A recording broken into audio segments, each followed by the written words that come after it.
Hi guys, today we want to introduce our project, which is the machine translator. The goal is to develop a translator dedicated to biomedical assets, and the translator focuses on translations from English to Chinese.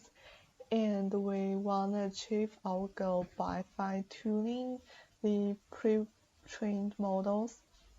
And by doing so, reliable models can be trained using relatively small corpora and in a short time.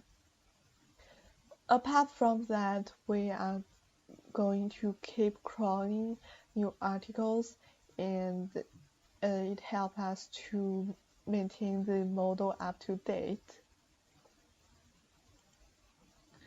The basic corpus we use is the corpus called pyramid, which is an English-Chinese parallel corpus, and it contains around 2,000 pairs of articles, and the articles are crawled from the New England Journal of Medicine website.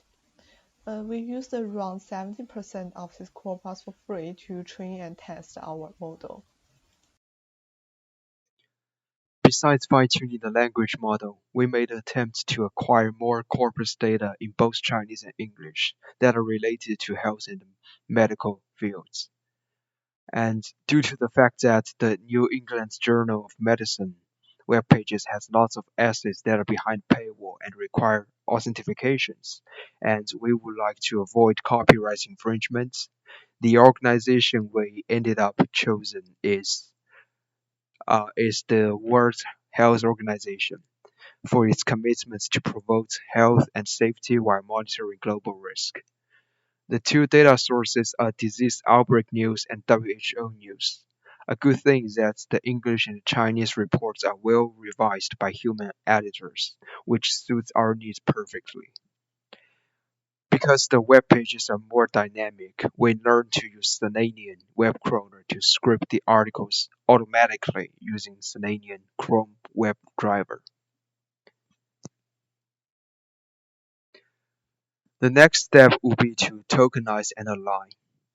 After getting the raw English and Chinese data, we first tokenize them using Python libraries Java and Spacy. Then we use Awesome Align to acquire new corpus from them. Up until this point, with the help of Google Colab CPU resource, we have acquired English and the corresponding Chinese translation of 236 disease outbreak news and 1,284 WHO general news. That is around 2.5 million Chinese words and 7.5 million English words in total. We have also attempted to carry out the alignment process should the need arises. But nevertheless, learning to use web crawler and inspect HTML meticulously is still a beneficial practice for us. As we all know, the quality of a neural machine translation systems depends substantially on the size and the quality of parallel corpus. However, the existing public data are in such a limit, and we can see in before that crawling is very time-consuming. So to achieve our goal better, we apply the data augmentation technique. That we are trying to create more data in front using the existing data. So we try two methods. First is just naive paraphrasing. We use another language models to generate new pairs. Second is back translation, which is widely used especially for translation tasks. By back translations, it means we use a different translator to translate the candidate sentence in English, for example, and back to Chinese, then back to English. We believe that the paraphrasing helps the translator to focus on terms and jargons because the paraphrase is usually based on commonly seen words, and the back translation provides variance in structure and sequence. We use a classic sequence-to-sequence open source translator named MariMT as our baseline because of its efficiency in both space and time, and it's easy to get and fine-tune over Hugging Face. Sequence-to-sequence architecture first encodes the input into a denser representation, then it decodes to the target language. This architecture efficiently handles variable length input and output and generate context-aware translation between languages.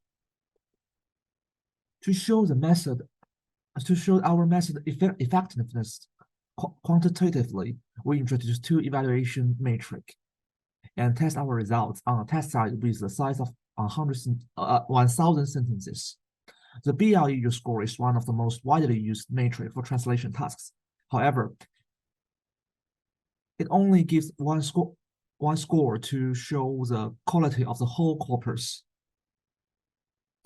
So to show the results on the sentence level, we also introduce the BERT score, which shows the average token similarity by using BERT as an extractor. And here is our results. We can see that our model outperforms in both metrics and provide higher average as well as decrease the habitat feature for the original baseline. Here comes to the system. After we produce data, we're gonna add it to the corpus, and then we're going to load our model from the Hugging phase, and we're going to use the new corpus to fine-tune our existing model, and then the model is going to be deployed to the website. This is how our website works. The website is built based on the Flux frame, and on the front end, the user can input the sentence they want to translate, and once they click the Submit button, the request will be sent to the backend, and the backend will read from the post and translate the sentence. Then the backend is going to send the sentence as JSON data to the front end. At last, the front end is going to display the translated sentence. This is our demo. Our application is quite simple to use. The user simply types the sentence they want to translate to this text box, and then click on the Submit button. And then the result is gonna be displayed under the input box. Here we test 3 different sentences on the base model and the fine-tuned model. From the results, we can see that the fine-tuned model do have huge improvements. That's the end of our presentation. Thank you for listening.